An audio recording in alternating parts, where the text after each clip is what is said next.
The Department of Health and Human Services has decided to effectively punish all child care centers in the state of Minnesota by halting federal child care payments toward the state.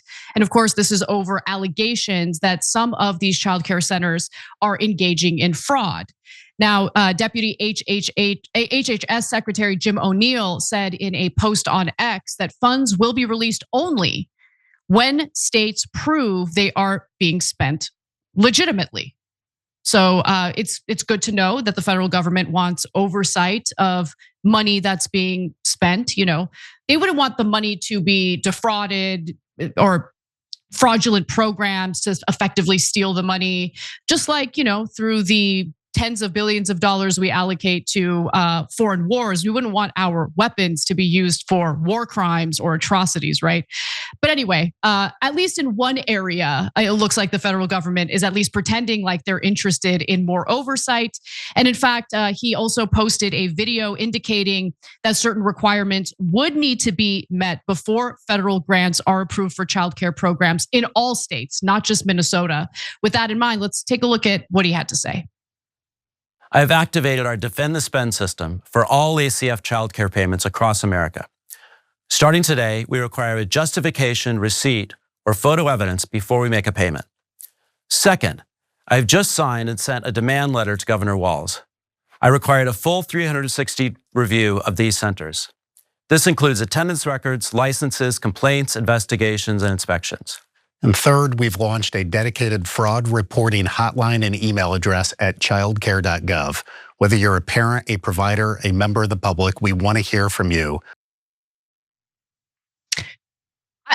It's unclear what he means by the photo evidence. Like what is that going to prove? He says upon receipt of payment. What do you want a photo of? Do you want photos of children at the daycare centers? I don't know. There was a lack of clarity there.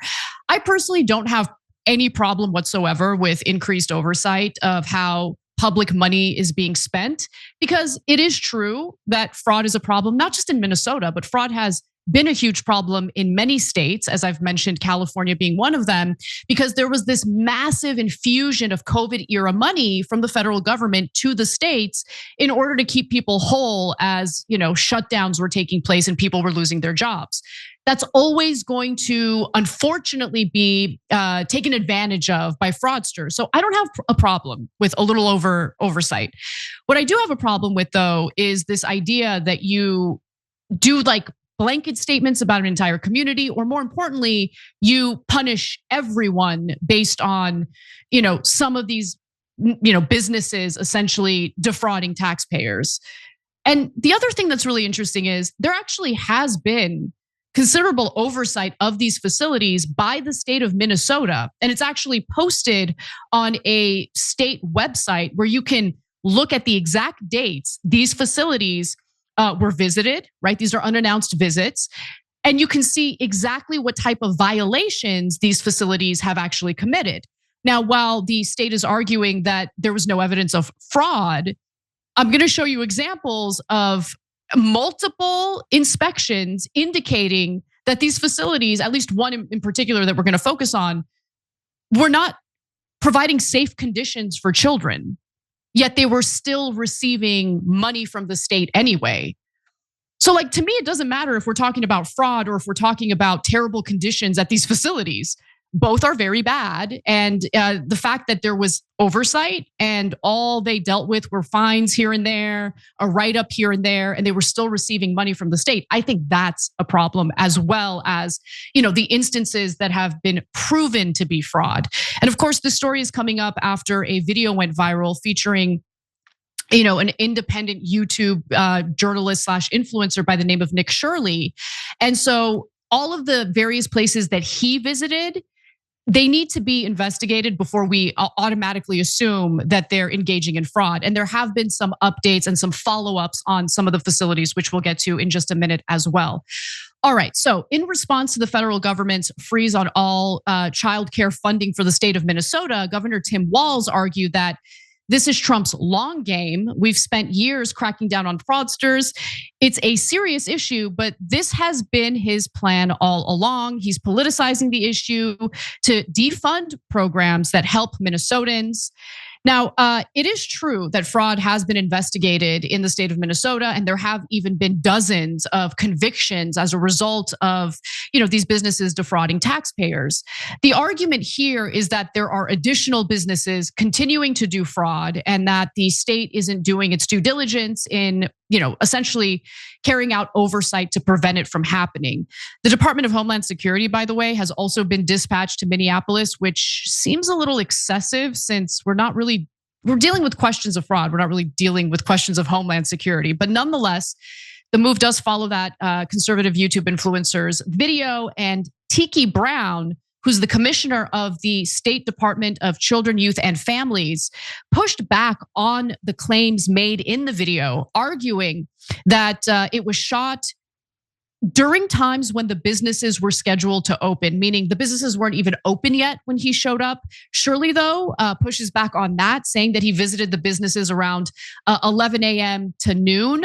And Brown also states that each of the facilities mentioned in the video has been visited at least once in the last 6 months as part of our typical licensing process.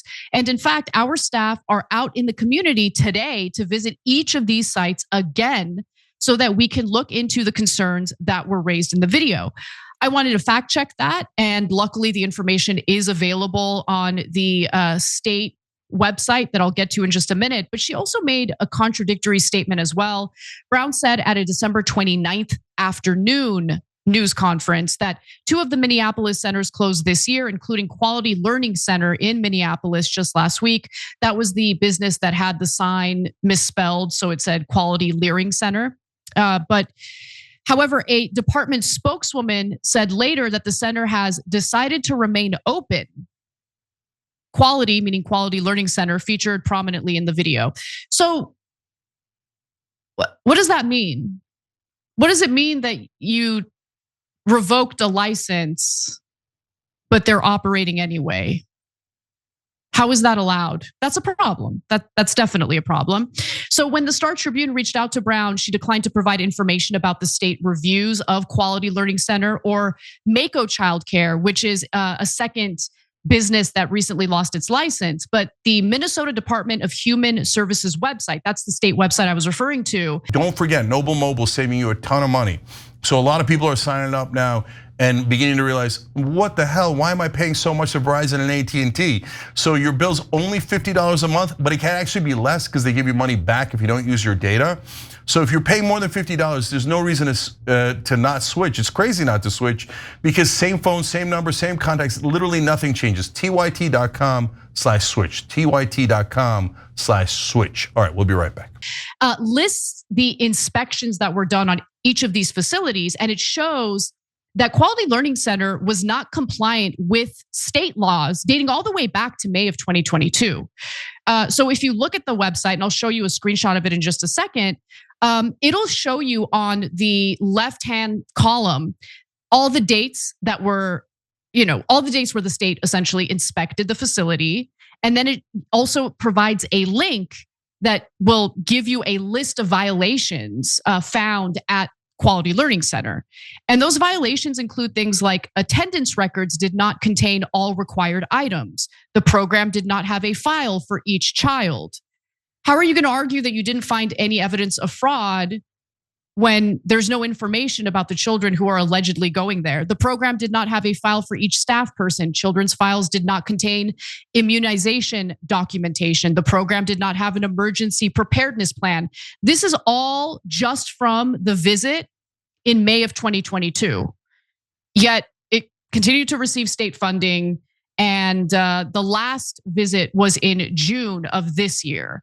And every single visit has a drop-down list, a link that'll give you a drop-down list of all the various violations that were found at the facility.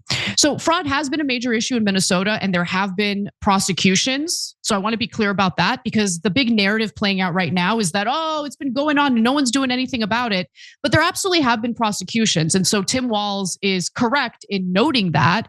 Walz ordered a third-party audit of the 14 aforementioned programs in October, including the shuttered Housing Stabilization Services Program. The Minnesota governor also appointed Tim O'Malley to serve as Director of Program Integrity and Strengthened Fraud Prevention earlier this month.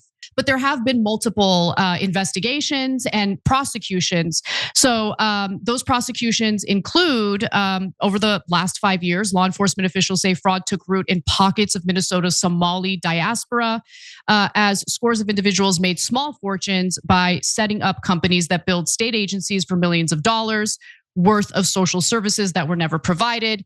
And as I mentioned in our original reporting of this story, federal prosecutors say that 59 people have in fact been convicted for the scheme so far. But something else that I really want to point out here, and by the way, the feds argue that, look, the Biden administration didn't do enough. There wasn't enough investigation taking place. And that's why now Joseph Thompson, this is Graphic 7, Assistant US Attorney for Minnesota, said at a press conference earlier this month, it is possible that half or more of the $18 billion billed to 14 services under the MDHS since 2018 is fraudulent. Now, that is a claim that hasn't been proven. And so federal prosecutors would need to actually investigate it and prove that the fraud is as widespread as they're claiming it is. However, the Minnesota Star Tribune did push back on the figure noted by federal prosecutors that as much as $9 billion was stolen in these fraudulent programs in Minnesota.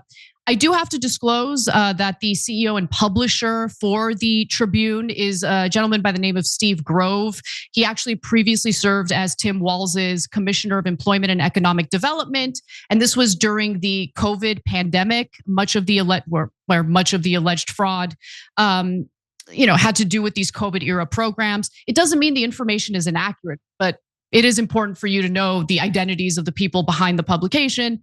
And in addition to that, the $215 million in fraud was discovered in one Minnesota program last October alone. And that program was tied to Feeding Our Future, which federal prosecutors under Biden began investigating in 2022.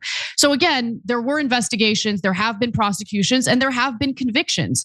Some of the individuals who were convicted in the Feeding Our Future scandal have received federal sentences up to 28 years. So there are examples of real consequences here.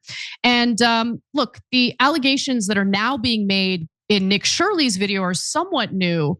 But again, just investigate it. It's not the end of the world. Don't downplay the potential fraud, but also don't take what Shirley is saying at face value either. There needs to be additional investigation. And in fact, it should be noted that members of Minnesota's Republican Party have admitted to essentially steering Nick Shirley toward this daycare story. And the Minnesota House Speaker, Lisa DeMuth, did confirm that her caucus helped point the creator in the direction of where to look. So it does kind of appear as though this was politically motivated and kind of organized by conservatives and Republicans in the state of Minnesota. For political reasons, sure, but at the end of the day, you have to prove the fraud. And if there is fraud, that is a problem, right? And so CNN wanted to kind of fact check Shirley's claims. And so they did some visits of their own to these daycare facilities. And I want you to take a look at how that went down. Did you come during their normal operating hours when you came to visit? I came at 11 a.m., I believe, and I also came the following day later in the day. The point of it is not whether or not I came at the right time of their operation hours. The point is that blacked out doors, they can't give you any information. You call that number, no one answers. I wasn't trying to go inside, and there should be a way for somebody to actually be able to call that number and somebody to be able to answer. These aren't real businesses. But surely you don't think a daycare should just be unlocked. You shouldn't be able to just walk into a daycare. It should be a reception. It is a reception. Every daycare is locked. It has their doors are locked. And so, okay, you bring up a fair point. Then why can't they actually give me information how to enroll a child? How do you know that all the allegations that you're making are true? How do I know that they're true? Well, we showed you guys the we showed you guys what was happening, and then you guys can go ahead and make your own analysis. We're coming so we can make our own analysis. Are you 100% sure you're true? Yeah, I am 100% sure I'm true. CNN is looking into Shirley's claims. Hi, my name's Whitney Wild. I'm a correspondent for CNN. We reached out to several of the daycares featured in the now viral video. Only one daycare facility answered and said they are a legitimate business. Oops. The way that ended wasn't what CNN was hoping for. I'm just guessing. But nonetheless, Shirley was actually proven wrong when it comes to at least one of the facilities. So I want to definitely be clear about that. So the facility that I'm referring to is ABC Learning Center. So CBS was actually shown, and I watched it. It's a local news report. Unfortunately, we can't use it for copyright reasons, but a local CBS affiliate was shown security camera footage showing children there on the exact same day that Shirley had visited. The footage also shows a woman dropping off her child at the facility at 9 a.m. that day, 3 hours before Shirley's visit. And a worker at the facility by the name of Hassan said that they would not open the door when Shirley arrived because he showed up with a group of 8 people. And ICE has been deployed in the area. And so they didn't want to open the door because they were concerned about the ICE activity in the area and they felt unsafe. But they did provide evidence that there are children there. They're operating as a childcare facility would.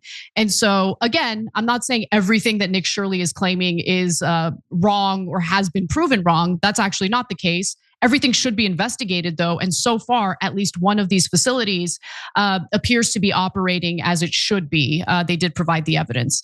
So anyway, that's where we're at. I think that the idea of robbing all childcare facilities of federal funding because you found instances or you allege that there are instances of additional fraud in Minnesota is beyond unfair. And it adds weight to the argument that Tim Walz is saying here, that this is politically motivated. It's meant to cut funding to certain programs that help with social services. And if you are denying that the Trump administration has an inherent interest in cutting funding that actually helps Americans, as he just bleeds our money in foreign wars. I mean, do you have 2 brain cells to rub together? I think that's clear. But here's the thing, 2 things can be true at the same time. Fraud is wrong because it not only robs American taxpayers, it robs the people who the money was supposed to help. And that's an issue that infuriates me beyond words. But at the same time, is this being used for political purposes by Republicans in the Trump administration? Absolutely. Anyone who's denying that is just a liar, okay? If you're extreme on one end where you're like, oh, there's definitely fraud happening and it's definitely not being utilized for, this story isn't being utilized for political purposes, you're wrong. If you think that this is simply and purely a psyop and that there's no fraud happening whatsoever and we have nothing to worry about, you're also wrong. Again, 2 things can be true at the same time. I know that's a difficult concept for people to grasp in a hyper-partisan environment that drives me crazy. Every time you ring the bell below, an angel gets his wings. Totally not true, but it does keep you updated on our live shows.